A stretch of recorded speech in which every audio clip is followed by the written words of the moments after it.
اللہم صلی علی سیدنا و مولانا محمد معدن الجود والکرم وآلہ وصحبہ وبارک وسلم۔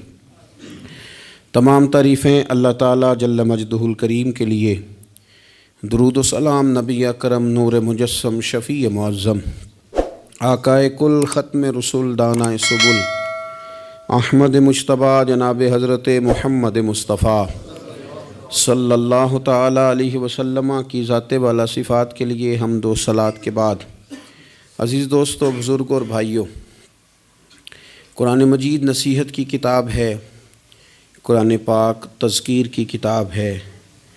قرآن مجید انسان کے لیے سارے بند دریچے کھول دیتا ہے۔ یہ ہر انسان کے لیے ہدایت کا نور ہے۔ یہ وہ روشنی ہے جو دنیا اور آخرت کے ہر اندھیرے سے بندے کو بچا لیتی ہے۔ ایسی راہوں کا تعین قرآن پاک کرتا ہے کہ انسان محسوس کرتا ہے کہ اللہ تبارک و تعالیٰ نے اسے دنیاوی طور پر بھی بلندیاں دی ہیں، دینی طور پر بھی اعزازات دیے ہیں، اور رب نے اسے روحانیت بھی کامل عطا کر دی ہے۔ لیکن بہت سارے قرآن پڑھنے والے ہیں، بہت سارے قرآن سننے والے ہیں، یہ سارا فیض وہ کیوں نہیں لے پاتے؟ یہ ساری چیزوں سے وہ لوگ استفادہ کیوں نہیں حاصل کر پاتے؟ یہ سارا فیض وہ کیوں نہیں سمیٹ پاتے؟ تو قرآن مجید نے کہا، کیا خوبصورت انداز ہے اور کیا انوکھا رنگ قرآن پاک نے بیان کیا۔ فرمایا ان فی ذالک لذکریٰ، فرمایا بے شک اس میں نصیحت ہے۔ قرآن پاک میں اس میں نصیحت ہے، قرآن پاک میں، لمن کان لہ قلب، لیکن اس کے لیے جو دل رکھتا ہے۔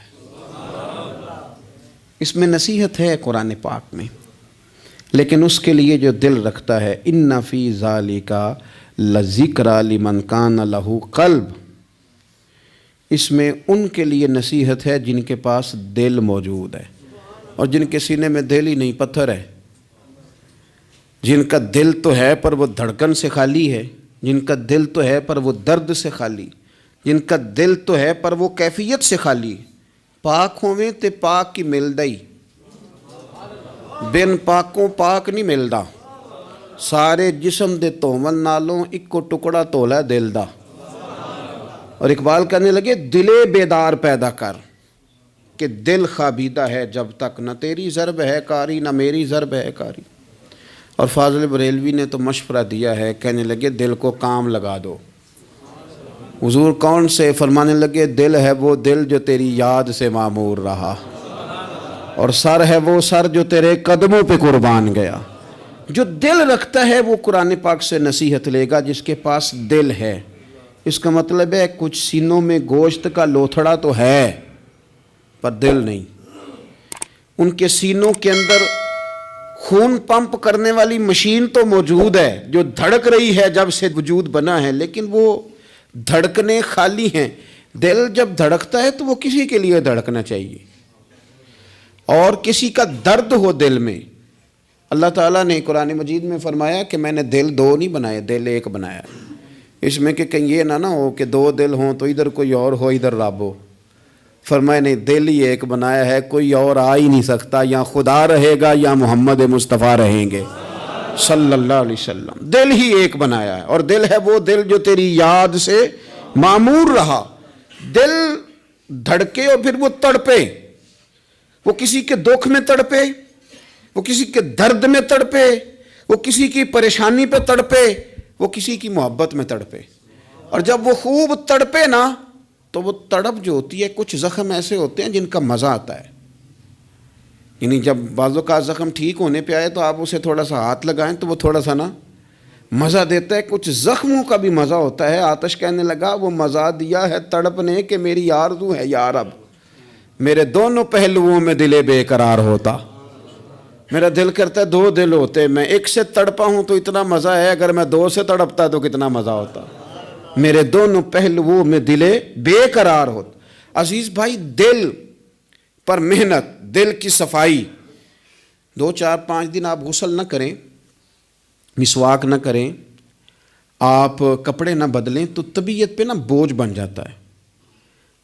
اپنے آپ سے ہی بندے کو تھوڑی سی نا کوفت محسوس ہوتی ہے۔ تو اگر 4-5 دن 6 دن اسی طرح گزر جائیں تو پھر انسان محسوس کرتا ہے کہ یار یہ میں کدھر آ گیا ہوں۔ اب وہ جب گھر آتا ہے سفر سے لوٹ کے تو پھر وہ کپڑے نکالتا ہے تو کھانے سے پہلے غسل کرتا ہے، کھانے سے پہلے نہاتا ہے، کپڑے بدلتا ہے، مسواک کرتا ہے، طبیعت میری ٹھنڈی ہو گئی، اب ذرا مجھے نا میں فریش ہو گیا ہوں جی، اب میری طبیعت ہلکی پھلکی سی ہو گئی ہے جی میری طبیعت۔ اور میرے بھائی ظاہر پر تھوڑا سا گرد چڑھ جائے تو بندہ اپنے آپ کو فریش محسوس نہیں کرتا، تو اگر دل سارا حسد سے بھر جائے، بغض سے بھر جائے، عداوت سے بھر جائے، لوگوں کے بارے میں برے خیالات سے بھر جائے، کینے سے بھر جائے، تو کب انسان کو سکون آئے گا؟ کوئی بھی نہیں تنگ ہوتا آپ کے حسد سے۔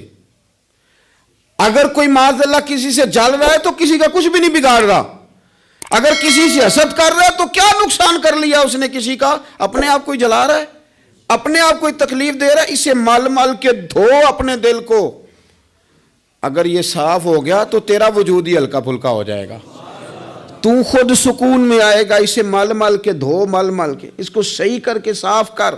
امام غزالی رحمۃ اللہ تعالیٰ علیہ سے کسی نے کہا تھا کہ ہم اتنا سنتے ہیں امام حسین کو، اتنا پڑھتے ہیں مولا علی کو، اتنے تذکرے ہیں ہمارے سامنے عثمان غنی رضی اللہ تعالیٰ عنہ، اتنا ذکر ہے فاروق اعظم کا، ابو بکر صدیق کا، اتنا ذکر ہوتا ہے نبی پاک علیہ السلام کے اخلاق عالیہ کا، پھر اس کا اثر کیوں نہیں؟ پڑھتے ہیں، سنتے ہیں، بیان کرتے ہیں، کہا جاتا ہے، سنا جاتا ہے، پھر اس کا وہ اثر کیوں نہیں؟ وہ طبیعت پہ چیزیں نقش کیوں نہیں ہو رہی؟ تو امام غزالی رحمۃ اللہ علیہ فرمانے لگے کہ اگر آئینے پہ گرد پڑ جائے تو اس میں عکس صحیح نظر نہیں آتے، آئینے صاف کر لیے جائیں تو پھر اس پہ عکس نظر آتے ہیں۔ ہمارے آئینے نا تھوڑے سے گرد والے ہو گئے ہیں، دل تھوڑے سے نا میلے کچیلے ہو گئے ہیں، تو کوئی بھی عکس اس پہ چڑھتا نہیں، جتنی مرضی بڑی بات سن لیں چڑھتا نہیں۔ مثال دیتے ہیں، کہتے ہیں رومیوں اور چینیوں کا مقابلہ ہو گیا تھا نقش نگاری کا۔ بادشاہ نے کہا جو اچھا نقاش نکلے گا، اچھی خطاطی کرے گا، اسے انعام دوں گا۔ تو رومیوں نے تو بڑے بڑے رنگ منگوائے، تو بڑی بڑی پینسلیں منگوائیں، تو بڑا انہوں نے کام کیا، درمیان میں پردہ تھا، آمنے سامنے دیواروں پہ نقش بنانے تھے۔ لیکن چینیوں نے کوئی چیز بھی نہیں منگوائی۔ 1 مہینے 1.5 مہینے کا ٹائم تھا، فارغ ہو کے بادشاہ نے پردہ ہٹایا کہ بیچ کھڑے ہو کے فیصلہ کروں گا کس کے نقش و نگار اچھے ہیں، انعام ملے گا۔ پردہ ہٹایا تو جیسے نقش رومیوں کی دیوار پہ تھے ویسے چینیوں کی دیوار پہ تھے، ایک نقطے کا بھی فرق نہیں۔ بادشاہ کہنے لگا او کیسے فیصلہ کروں، تم نے کیا کیا ہے، سمجھ نہیں آئی تم نے کیا کیا؟ تو چینیوں سے یہ بھی پوچھنے لگا کہ نہ تم نے کوئی رنگ منگایا، نہ پینسل منگائی، نہ کوئی اور چیز، تو بالکل سیم۔ وہ کہنے لگے بادشاہ ہم نے تو کوئی نقش بھی نہیں بنایا۔ تم نے پھر کیا کیا؟ کہنے لگے ہم نے ذرا مال مال کے دیوار صاف کی ہے، دیوار کا آئینہ بنا دیا ہے، نقش تو انہی کے ہیں لیکن نظر ادھر آ رہے ہیں۔ میں نے سنا ہے کہ اس کے شبستان سے متصل ہے بہشت، مکی ادھر کے بھی جلوے ادھر کے دیکھتے ہیں۔ سنا ہے اس کے شبستان سے متصل ہے بہشت، مکی ادھر کے بھی جلوے ادھر کے دیکھتے ہیں۔ سنا ہے بولے تو باتوں سے پھول جھڑتے ہیں، اگر یہ بات ہے تو چلو بات کر کے دیکھتے ہیں، اگر یہ بات ہے تو چلو پھر بات کر کے دیکھتے ہیں۔ میرے عزیز کہنے لگے کہ وہ نا جناب ہم نے صرف دیوار صاف کی ہے، اتنی صاف کی ہے کہ شیشہ بنا دیا، تو اب ان کے نقش ادھر بھی نظر آتے ہیں۔ تو بس اب بادشاہ خوش ہو گیا، اس نے کہا کوئی بھی نہیں جیتا، کوئی بھی نہیں ہارا، تمہارا انعام برابر کا ہے، تمہیں نقش بنانے کا انعام ملے گا اور تمہیں صفائی کرنے کا انعام ملے گا۔ امام غزالی کہنے لگے چل تو اس طرح کر، روز تو غسل کرتا ہے، دانت صاف کرتا ہے، بال کٹواتا ہے، ناخن بڑھ جائیں تو کٹواتا ہے، کوئی چیز ذرا تھوڑی بڑھ جائے تو چھوٹی کرتا ہے، تو کوئی لباس پورا نہ ہو تو اس کو سیٹ کرتا ہے، تو اس طرح کر، ظاہر پہ جو اتنی محنت کی ہے ذرا مال مال کے دل دھو، انشاءاللہ امام حسین کا فیض بھی نظر آئے گا، مولا علی کے جلوے بھی نظر آئیں گے، حضرت عثمان غنی کی حیا کا عکس بھی نظر آئے گا۔ اسے پہلے دھو لے، پھر تمہیں سیدنا عمر کی عدالت کا فیض ملے گا، حضرت صدیق اکبر کی صداقت کا نور ملے گا، پھر تو دیکھنا تیری طبیعت پہ نبی پاک کے اخلاق عالیہ کا بھی فیض نظر آئے گا۔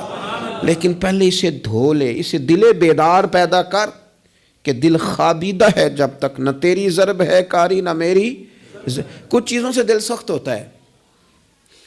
جو لوگ دنیا داری کی اور فضول باتیں زیادہ کرتے ہیں ان کا دل سخت ہو جاتا ہے، جو ہنستے زیادہ ہیں ان کا بڑا سخت ہو جاتا ہے، اور صوفیاء کہتے ہیں جو کسی پہ ہنستے ہیں نا ان کا تو مردہ ہی ہو جاتا ہے، تو معاملہ ہی ختم ہو گیا۔ اور جو لوگ رزق حرام کی طرف بڑھتے ہیں ان کا دل بھی مردہ ہو جاتا ہے۔ اور اقبال کہتے ہیں جو مشینی زندگی گزارنے لگتے ہیں نا، روحانی زندگی سے نکل جاتے ہیں۔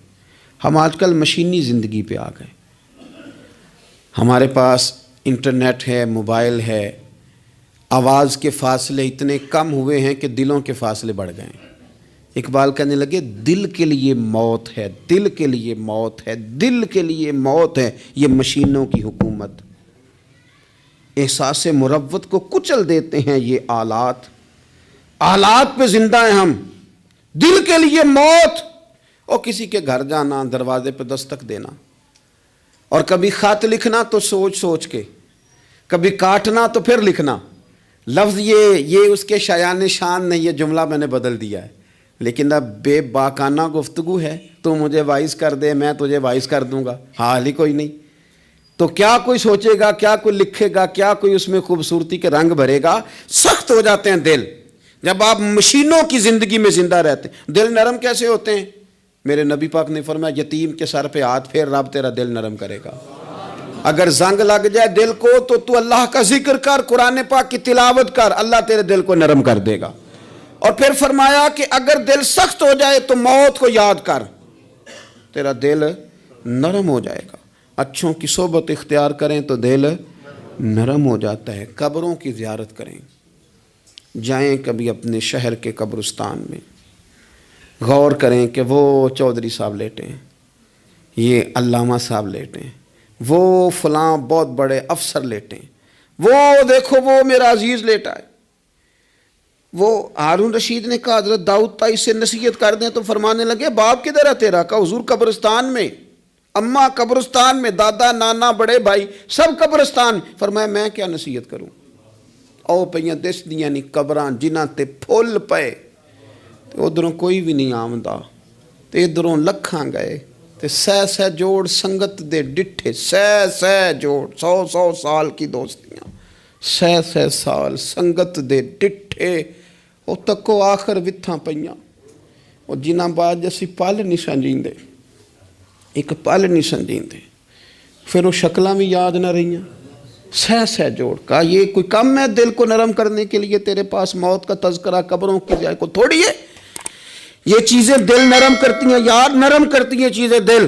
سختی طبیعتوں کی، مزاجوں کی سختی، دوسروں کے بارے میں ڈاڈے جذبات، ہمارے رویے ڈاڈے، ہماری طبیعتیں سخت۔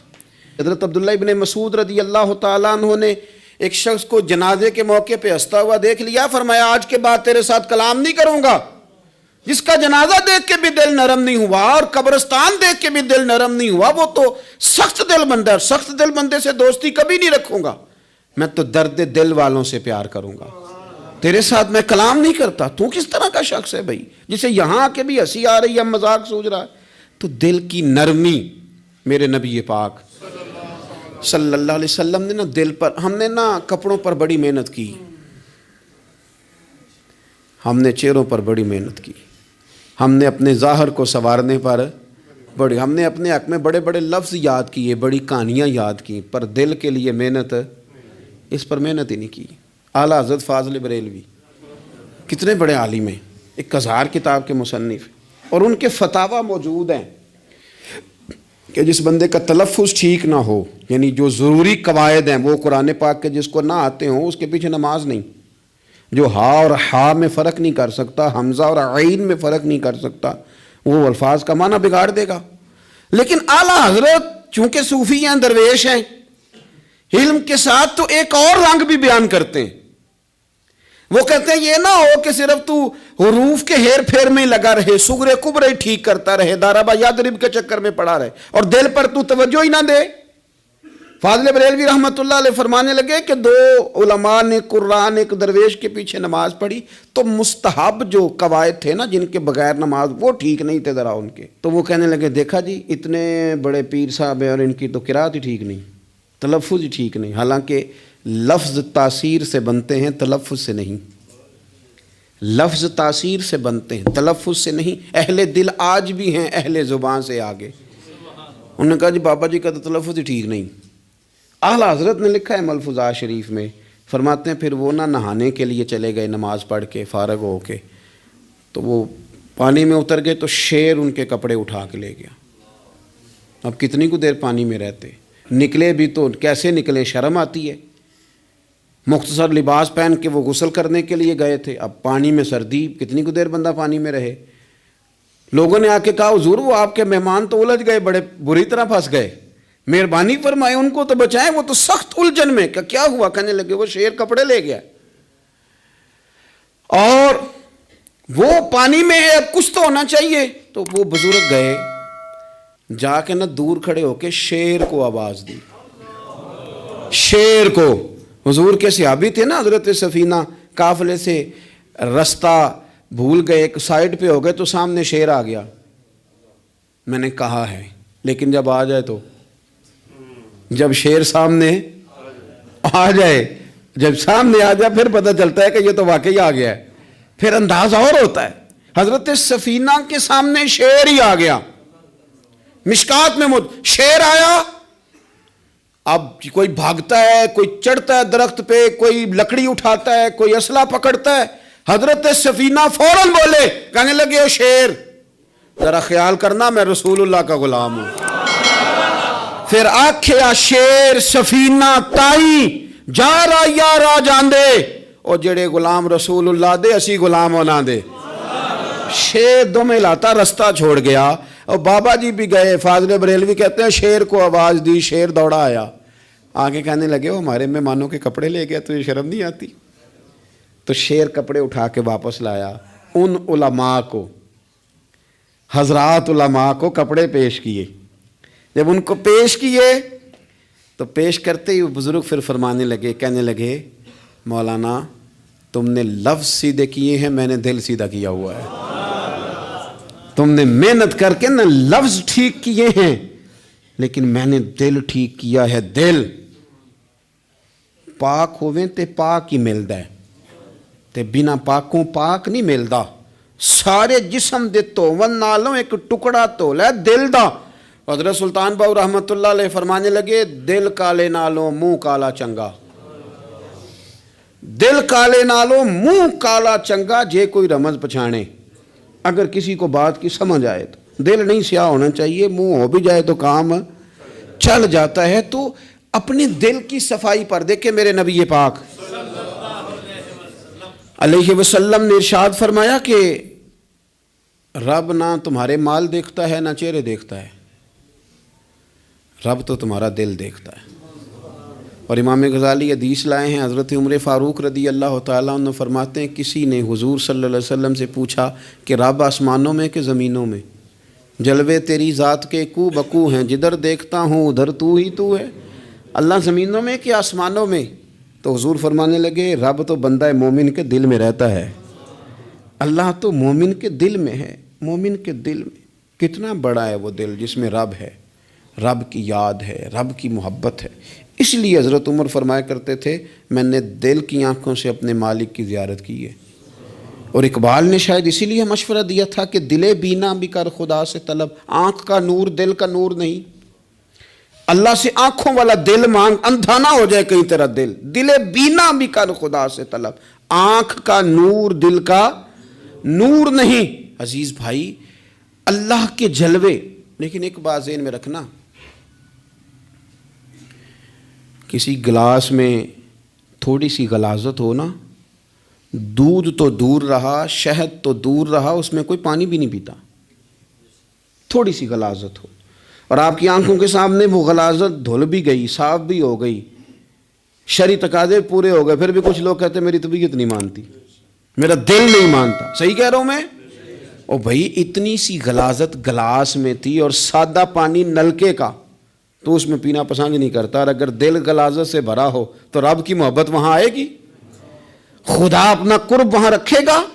کسی سے جلنا، کسی سے حسد کرنا، کسی کے بارے میں عداوت رکھنا، کچی بولیاں بولنا، اور اب تو اتنا عجیب حال ہو گیا، جماعتیں جماعتوں کے بارے میں برا خیال کرتی ہیں۔ خانقاہ اور آستانوں کا یہ حال ہے کہ سبق پڑھایا جاتا ہے دوسرے کے خلاف، بس ہم ٹھیک ہیں۔ یہ تصوف ہے کہ نرا تو ٹھیک ہے؟ طریقت تو یہ تھی کہ میں ٹھیک نہیں، باقی سارا زمانہ ٹھیک ہے۔ تو کس چکر میں پڑا ہوا ہے؟ اعلیٰ حضرت فاضل بریلوی رحمۃ اللہ تعالیٰ علیہ کے ایک درویش تھے، تو فاضل بریلوی رحمۃ اللہ علیہ سے کہنے لگے میں نے مرید ہونا ہے۔ فرمانے لگے پتر جلدی نہ ہو، جا سارا زمانہ دیکھ، اگر کوئی میری طرح کا مل گیا، مجھ سے بہتر مل گیا تو پھر میرے ساتھ وعدہ کر وہیں رہ جانا، ہاں اگر تیرے خیال میں نہ ملا تو پھر آنا، جا گھوم زمانہ دیکھ۔ یہ کیا بات ہوئی کہ آپ نفی کرنے لگے سارے زمانے کی اور کہیں صرف میں ہی ٹھیک ہوں، فقط میں ہی ٹھیک ہوں؟ یہ طریقت ہے؟ اور تصوف والے تو لوگ یہ کہا کرتے تھے میں تے بندہ ٹھگ جے لوکو، میں تے بندہ چور، اور جس دا خلقت کلمہ پڑھ دی او محمد ہور۔ وہ لوگ تو نفی کرتے تھے، وہ لوگ تو نفی کرتے تھے اپنی، کہتے تھے میں کوئی شے نہیں، میں تے بندہ ٹھگ جے لوکو، او میں تے بندہ چور۔ اور میاں محمد بخش صاحب رحمۃ اللہ علیہ، ایک عالم نگار نے لکھا تھا کہ وہ کچھ لوگ نا سکھ ہندو یہاں رہتے تھے، تو ان کا نام محمد تھا چونکہ، تو بات کو شبہ پڑ گیا کہ شاید جن کا لوگ کلمہ پڑھتے ہیں نا مسلمان، معاذ اللہ یہ وہ والے ہیں۔ تو میاں صاحب اپنے بارے میں کیا کہے، وہ میں تے بندہ ٹھگ جے لوکو، میں تے بندہ چور، جس دا خلقت کلمہ پڑھ دی او محمد ہور، او میں تو ایک ٹھگ ہوں۔ حضرت میاں شیر محمد صاحب شرک پوری رحمۃ اللہ علیہ سرتاج ہیں اولیاء کے، پھر سید اسماعیل شاہ صاحب بخاری حضرت کرما والا شریف والے، وہ کہتے ہیں میں بیعت ہونے کے لیے جب شرک پور شریف آ رہا تھا تو رستے میں مجھے ایک بزرگ مل گئے، تو مجھے کہنے لگے کدھر جا رہے ہو، کون ہو؟ میں نے کہا میں سید ہوں اور میاں صاحب سے بیعت ہونے جا رہا ہوں۔ تو مجھے کہنے لگے وہ تو دنیا دار ہے، جیبوں میں ہاتھ ڈالتا ہے لوگوں کی، تو سید ہو کے رائیں کے پیچھے کیا لینے جا رہا ہے؟ جڑا بلے نو سید آکھے دوزخ ملن سزائیں، تو جڑا بلے نو رائیں آکھے او جنت پینگا پائیں، چونکہ رانجا رانجا کر دی نی میں ہوں آپ ہی رانجا ہوئی، رانجا یاکھن ساریاں میں نو ہیر نہ آکھے کوئی۔ وہ تو کدھر جا رہا ہے؟ کہتے میں نے کہا بابا زیادہ باتیں نہ کر، ناراض ہو جاؤں گا۔ کہتے ہیں بابے نے کئی دفعہ رستے میں مجھے منع کیا، نہ جانا نہ جانا، فلانی جگہ چلا جا فلانی جگہ، لیکن میں چلا گیا، میری طلب صادق تھی۔ جب میں باہر جا کے بیٹھا تو اندر سے بلاوا آیا کہ میاں صاحب نے بولا، اندر گیا تو یہ تو وہی بابا جی ہیں جو مجھے روک رہے تھے، تو میاں جی خود ہیں حضرت میاں صاحب۔ کہنے لگے بیلیا تینوں بڑا موڑیا پر تو مڑیا ہی نہیں۔ وہ تو روکتے تھے، اپنی نفی کرتے تھے، دل صاف دوسرے کے بارے میں، نظریہ صاف، کسی کے بارے میں خیر کا جملہ، کسی کی وکالت کرنا، کسی کا عیب چھپانا، کسی کے بارے میں اچھے لفظ بولنا، یہ مومن کی شان ہے۔ مومن کا دل ایسے سونا، میرے نبی پاک صلی اللہ تعالی علیہ وسلم نے فرمایا یہ میرا زید بن حارثہ ہے، اس کا دل اللہ نے نور ایمان سے بھر دیا ہے، ایمان سے دل بھر دیا رب تعالیٰ نے۔ ایک دن صبح صبح حضور نے پوچھا، اور داتا صاحب نے اس کو لکھا ہے، نبی پاک نے پوچھا آج تم نے صبح کس طرح کی؟ عرض کی یا رسول اللہ اس حال میں کہ میں پکا مومن ہوں۔ حضور نے فرمایا تو پکا مومن ہے، کس طرح؟ کہنے لگے یا رسول اللہ میں اس طرح کا مومن ہوں کہ سونا اور مٹی میرے لیے برابر ہے، پیسے آ جائیں تب بھی کوئی ٹینشن نہیں، نہ آئیں۔ حضرت زید بن حارثہ رضی اللہ تعالیٰ عنہ عرض کرنے لگے حضور سونا اور مٹی برابر ہے، کوئی پرواہ نہیں۔ تو حضور نے فرمایا تیرے ایمان کی دلیل؟ عرض کرنے لگے یا رسول اللہ میرے ایمان کی شان اور دلیل یہ ہے کہ میں یہاں زمین پہ بیٹھ کے نظر اٹھاؤں تو میری نظر اللہ کے عرش تک جاتی ہے، میں بتا سکتا ہوں کہ جنتی جنت میں جا رہے ہیں اور راضی ہیں، جہنمی جہنم میں جا رہے ہیں اور چیخ رہے ہیں، میں بتا سکتا ہوں۔ تو حضور نے فرمایا پھر اس کی حفاظت کر، پھر اس جذبے کی حفاظت کر۔ جب دل صاف ہو، نور ایمان سے بھرا ہوا ہو، علم لدنی کب آتا ہے؟ علم لدنی نیک آدمی کو ملتا ہے جب بندہ متقی پرہیزگار ہو نا، ناجائز نہ کھائے، ناجائز نہ دیکھے، ناجائز نہ بولے، تو پھر اللہ تعالیٰ اسے علم کا نور دیتا ہے۔ جو لوگ کہانیوں میں الجھ جاتے ہیں نا، زیادہ باتیں کرتے ہیں، زیادہ گھومتے ہیں، زیادہ سازشی عناصر کا شکار ہوتے ہیں، ان کے تو حافظے کمزور ہو جاتے ہیں، یاد ہی نہیں رہتا، باتیں اتنی کرتے ہیں پتہ نہیں سویرے کیا کہا تھا دوپہر کو کیا کہہ رہے ہیں۔ جب انسان کا دائرہ کار تقوی والا ہو پھر اس پر علم کی روشنی کھلتی ہے، پھر دروازے کرم کے کھلتے ہیں۔ اپنے دائرے محدود کر لیے جائیں۔ سوچیں، میں بڑے بڑے لوگ آپ کو زندگی میں ملیں گے، مشورے دیں گے، وہ جناب آپ کو پتہ ہی نہیں آپ کتنے بڑے ہیں، آپ فلانی جگہ کھڑے تھے، فلانے کے ساتھ ہنس رہے تھے، یہ آپ کو خراب کرنا چاہتے ہیں، کسی تکبر میں مبتلا کرنا چاہتے ہیں۔ آپ زمین پہ رہیں تاکہ زمین والوں سے رشتہ مضبوط رہے، دل کی صفائی، دل صاف ہو، کوئی حسد نہیں، کوئی کینہ نہیں۔ پتہ ہے سب سے بڑی بیماری کیا ہے بندے کی؟ خوفناک علامت کیا ہے دل کے بیمار ہونے کی؟ کہ کوئی بندہ بیماری میں ہے اور ادھر ایک بندہ اس کو دیکھ کے خوش ہو رہا ہے، کسی کو زوال آ گیا ہے، کاروبار ڈوب گیا ہے اور یہ دیکھ کے خوش ہو رہا ہے، مر گیا ہے اس کا دل، مردہ ہے، اندر کوئی دل نہیں۔ اب یعنی ایک بندہ رسوا ہو گیا اور یہ خوش ہو رہا ہے، دیکھا میں نے نہیں کہا تھا۔ جب کوئی کسی کی رسوائی، کمزوری اور کسی کے زوال پر راضی ہونے لگے تو پھر سمجھ لے کہ اس کا حال اتنا برا ہو گیا ہے کہ اب یہ اخلاقی طور پر مردہ زندگی گزار۔ ہمارا اب یہ حال ہے کہ ہم لوگوں کے دکھوں پر ہنسنے لگے۔ ہم کسی کے ہاں کوئی شخص تکلیف میں آتا ہے تو ہم اس کو کہکہوں میں اڑاتے ہیں۔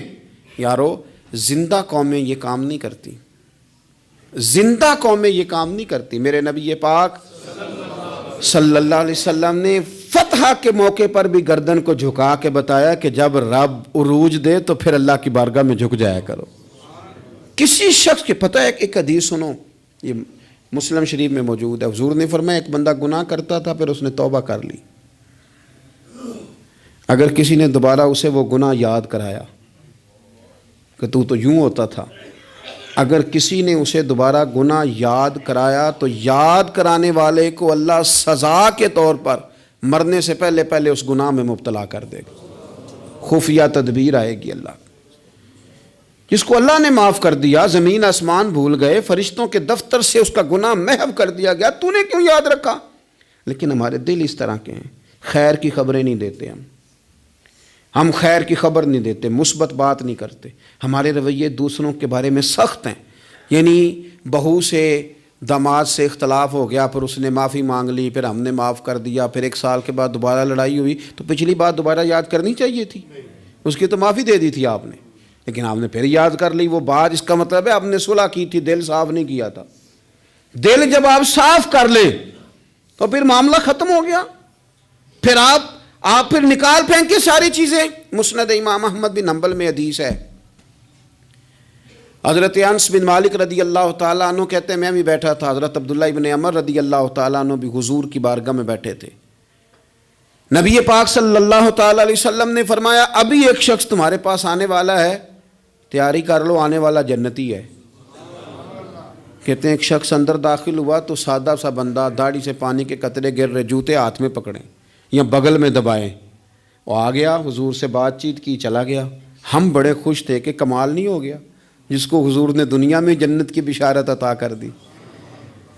اگلے دن اس نے اتفاق، ہم اسی جگہ اسی حال میں بیٹھے تھے کہ پھر محبوب نے فرمایا بھی ایک بندہ آنے لگا، جنتی ہے۔ کہتے ہیں وہ بندہ آیا تو دیکھ کے حیران ہو گئے، یہ تو وہی کل والا ہی بندہ ہے، اسی طرح داڑھی سے پانی کے قطرے گر رہے ہیں، جوتے اس کی بغل میں آ کے بیٹھ گیا۔ تیسرے دن اللہ کی قدرت ہم وہیں بیٹھے تھے، پھر حضور نے فرمایا بندہ آنے لگا، زیارت کر لو، تیاری کر لو، بندہ جنتی ہے۔ وہی بندہ آیا جو پہلے 2 دن آیا تھا۔ حضرت عبداللہ ابن عمر کہتے ہیں کہ وہ حضور سے کوئی بات چیت کر کے جانے لگا تو میں اس کے پیچھے ہو گیا۔ میں نے اس کو جا کے سلام کے بعد کہا کہ یار میں تیرا مہمان بننا چاہتا ہوں، 3 راتوں کے لیے رکھ لو گے؟ اب محلہ بھی ایک، شہر بھی ایک۔ اس نے کہا جی ٹھیک ہے آ جائیں، جو میرے پاس روکھا سوکھا ہوگا پیش کر دوں گا۔ فرماتے ہیں 3 راتیں 3 دن میں اس کے پاس رہا۔ میں جاننا چاہتا تھا کہ کون سی ایسی عبادت کرتا ہے جس کی وجہ سے 3 دن حضور نے جنت کی بشارت اس کے لیے دی، اعلان فرمایا۔ کہتے ہیں میں نے کوئی غیر معمولی چیز نہیں اس کے اندر دیکھی، کوئی انوکھی عبادت نہیں دیکھی۔ عشاء پڑھتا، فجر تک سویا رہتا، میں تہجد کے وقت اٹھتا، نفل پڑھتا۔ 3 راتیں یہ ہوتا رہا۔ ہاں جب وہ کروٹیں بدلتا تو اللہ اکبر کہتا۔ باقی وہ سویا ہے، فجر میں اٹھا ہے، صدقہ بھی وہ خاص نہیں اس نے دیا، خیرات بھی میں اس سے زیادہ کرتا رہا، مجھے کوئی خاص چیز نظر نہیں آئی۔ تیسرے دن میں جانے لگا تو میں نے اسے کہا یار سن، مجھے کوئی ضرورت نہیں تھی تیرے گھر میں قیام کرنے کی، میرا گھر قریب ہی ہے۔ وہ تو کمال یہ ہے کہ نبی کریم علیہ السلام نے اپنی زبان فیض ترجمان سے، یعنی وہ زبان جس کو سب کن کی کنجی کہیں، اس کی نافذ حکومت پہ لاکھوں سلام، حضور نے 3 دن تجھے مسلسل جنتی کہا ہے۔ میں تو دیکھنے آیا تھا کہ تیرے اندر کوئی عمل ہو تو میں بھی وہ شروع کروں۔ تو وہ کہنے لگا یہی ہے جو آپ نے دیکھ لیا ہے، فرض نماز ہی پڑھتا ہوں، روٹین کے کام ہی کرتا ہوں، کوئی خاص چیز تو میرے پاس کوئی نہیں۔ حضرت عبداللہ ابن عمر فرماتے ہیں میں نے تو سمجھا کہ میں تو اس سے زیادہ خیر کے کام کرتا ہوں۔ اب میں سوچتا ہوا وہاں سے نکلنے لگا کہ پھر کیا خاص بات ہے جو نبی پاک نے 3 دفعہ اسے جنتی کہا ہے۔ جب میں نکلنے لگا نا، دروازے پہ مڑنے لگا تو اس نے آواز دی، کہا یار سنو ایک بات یاد آئی ہے۔ میں نے کہا وہ کون سی؟ کہنے لگا یار جب سے بالغ ہوا ہوں نا، جب سے اللہ نے توفیق اسلام دی ہے، میں نے جب بھی اپنا دل دیکھا ہے نا، جب بھی میرے دل میں کسی کے لیے حسد کوئی نہیں، کوئی عداوت نہیں، کوئی بغض نہیں، کوئی کینہ نہیں، کوئی کیا کر رہا ہے، میرے دل میں سب کے لیے خیر ہی ہے، دل میرا صاف ہے، اس کے علاوہ نہیں مجھے پتا کیا عمل ہے۔ حضرت عبداللہ بن عمر کہتے ہیں پھر مجھے سمجھ آ گئی ہے، یہ جو تیرے دل کی صفائی ہے نا، یہ بنیاد بن گئی ہے جس کی بنیاد پر نبی پاک نے تجھے 3 دفعہ جنت کی بشارت عطا فرمائی ہے۔ آپ دل میں میل کچیل رکھ کے نفل پڑھنا، عبادتیں کرنا، ریاضتیں کرنا، صدقات دینا زیادہ نفع بخش نہیں ہوتا۔ دل صاف ہونا تو تھوڑی عبادت بھی کام آ جاتی ہے۔ یہ حدیث بتاتی ہے کہ دل صاف ہو تو تھوڑے صدقے بھی زیادہ نفع کر جاتے ہیں۔ دل پر توجہ دیں۔ سب سے ضروری کام ہے کہ ہم سویرے اٹھ کے اپنے دل سے پوچھیں کہ تیرا لوگوں کے بارے میں خیال کیا ہے، شام کو پوچھیں کہ تیرا لوگوں کے بارے میں رویہ کیا ہے۔ آپ اپنے دل لوگوں کے لیے صاف کر دیں، اس میں خیر پیدا کر لیں، تو پھر آپ محسوس کریں گے طبیعت ہلکی پھلکی بھی ہے، حشاش بشاش بھی ہے، ٹھنڈی بھی ہے، اور پھر اس میں اللہ رسول کی محبت کے جلوے بھی ہیں۔ پھر یہ خیر کی طرف ہمیں بلا رہی ہے۔ اللہ تبارک و تعالیٰ توفیق عمل عطا فرمائے۔